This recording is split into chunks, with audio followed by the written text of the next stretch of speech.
You're coming back to Chile since 2022, maybe? Or what? Yes. Yeah. So what are your memories from that first visit?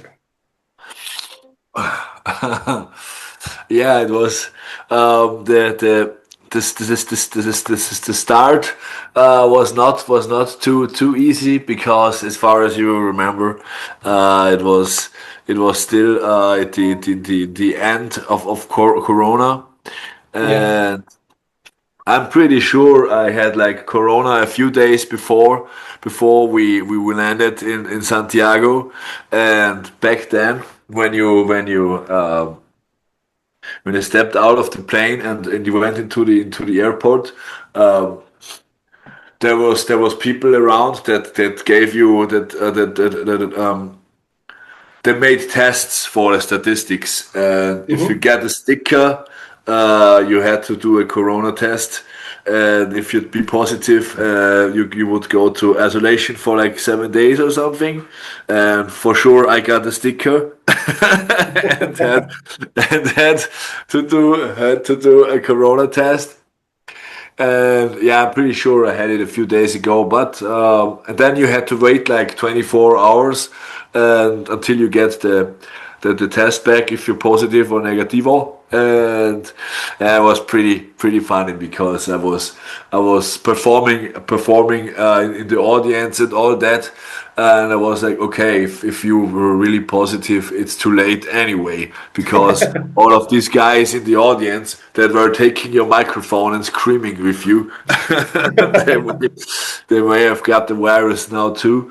I felt pretty bad about all that. But I think 1 hour after the concert or something, I got an SMS or just negativo and whatever, and I was like, yes, fuck, tour can continue, and that was my first impression of Chile. But I really liked Santiago. I really liked the concert. I can remember everything, and yeah, I hope to be and I really like to be back there in November. Uh, how did the Chilean crowd compare to other audiences that you played around the world? Yeah, I mean the Chileans are like the typical South American audience. See, they are very passionate and very warm-hearted, to say so. You are when how shall I say? They are not distanced or anything like in Europe or in Northern Europe. Everything when people are on a concert, they're standing around like, this is a black metal show and whatever. And in Chile or in the rest of South America, there is nothing like that. When they see you as a musician in the crowd, it's, oh, there he is. Oh, can we do a picture and all that? Very passionate and lovely. That makes these places so different from where I grew up, where I grew up, and from the culture where I grew up. It's very different. So what makes you return to South America? So maybe soon, you on 2022 and now 2025. Yeah, I mean it's always cool if when you have a new album out to perform it all around the world, or I mean at least in these parts where it's possible. And we really liked it to play around South America the first time, and I think the people also really like to have us there. And so I'm very glad that Talent Nation is making this possible once again, and we can go back once more. And, yeah, perform the new album, and for sure also some older classics. Yeah.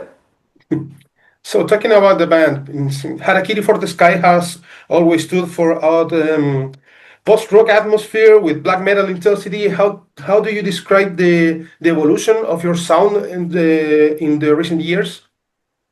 Yeah, I think since our last album from 2021 or two, to end in the end of 2021, we mixed it up a little bit more with influences from indie and grunge, which is a very interesting thing for us because these are both genres take a huge part in our daily listening process.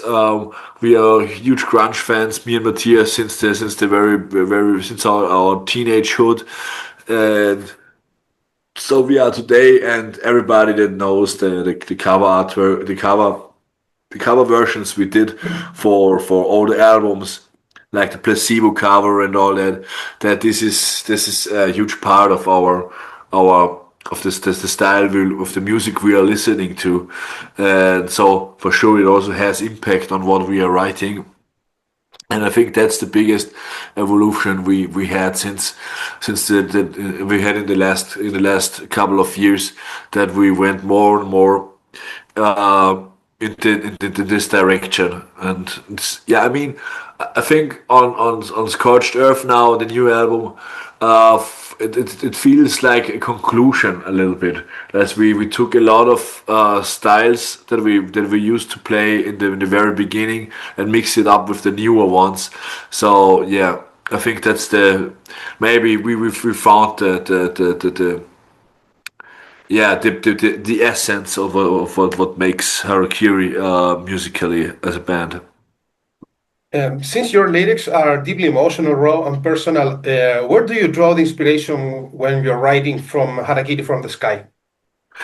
I mean, I think it's life on daily business, and uh, there is so much happening every day in your personal life or in the world, which makes you think about life at all. And yeah, I mean, and for sure, it's mostly the sad and melancholic side of life that makes you creative, or that wants to make you write. No one ever wrote a very nice, deep poem out of great happiness. I mean, that's not something that's natural.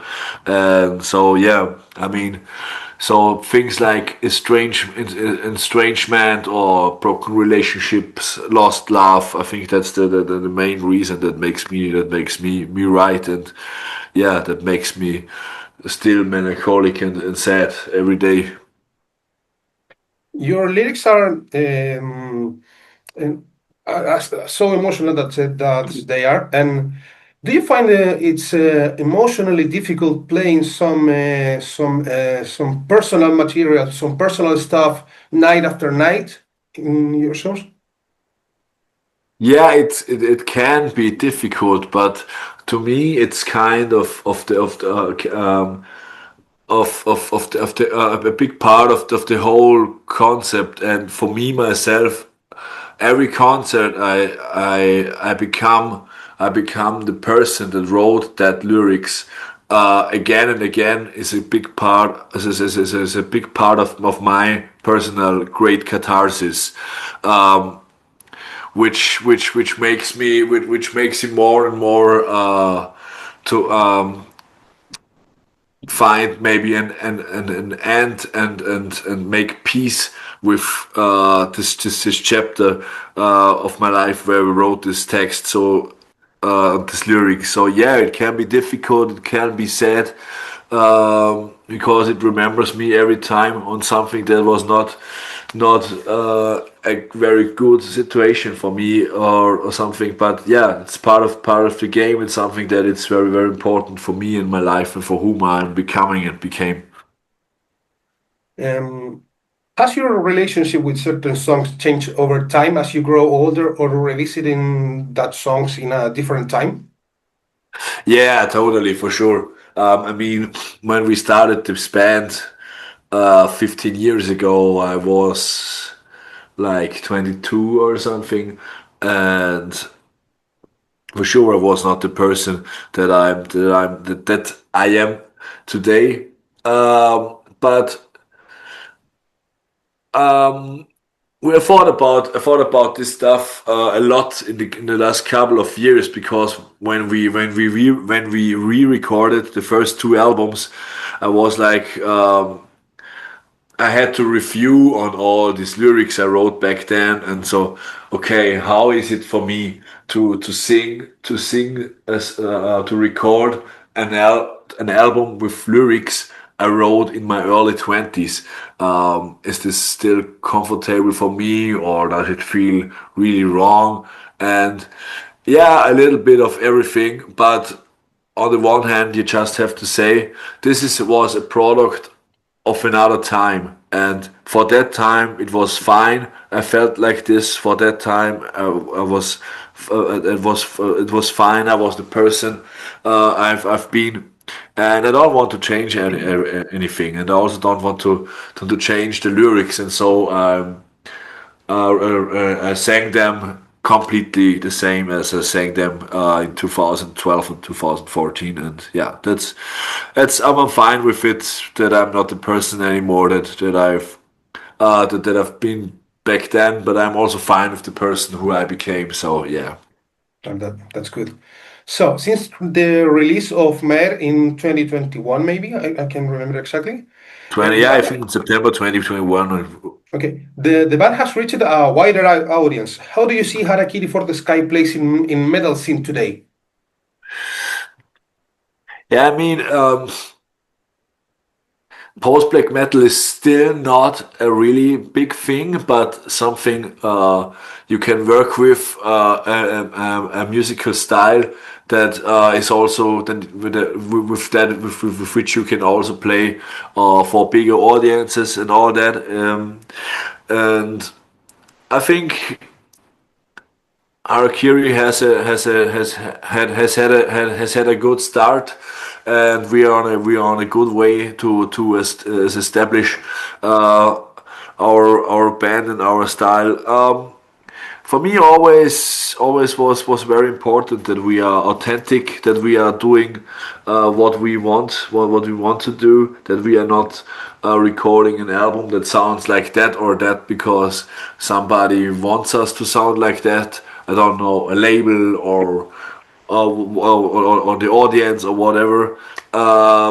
Yeah, and I think we are still on the right way, that we not getting unauthentic or whatever. We are still doing what we like, um, and I think that's a good thing, and I think that's something that we are with will for that we will surely continue.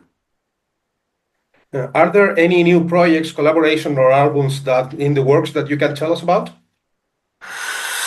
Um, I mean, we have not yet started. I mean, maybe Matthias has already started writing new riffs. I'm not sure about that.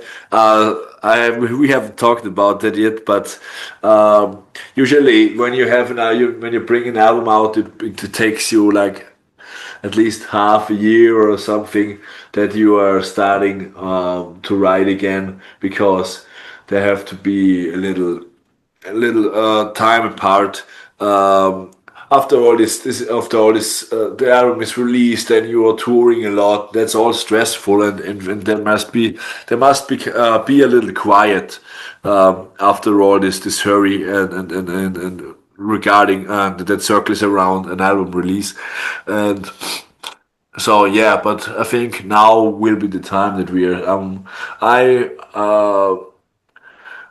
I caught up with myself a few times in the last weeks where I was like, I'd be in the mood I'd be in the mood again to write something. I mean, I write all the time. I have a textbook with me when I write down notes and ideas. But to really sit down and write a whole text or a whole poem is something different. But I think yeah.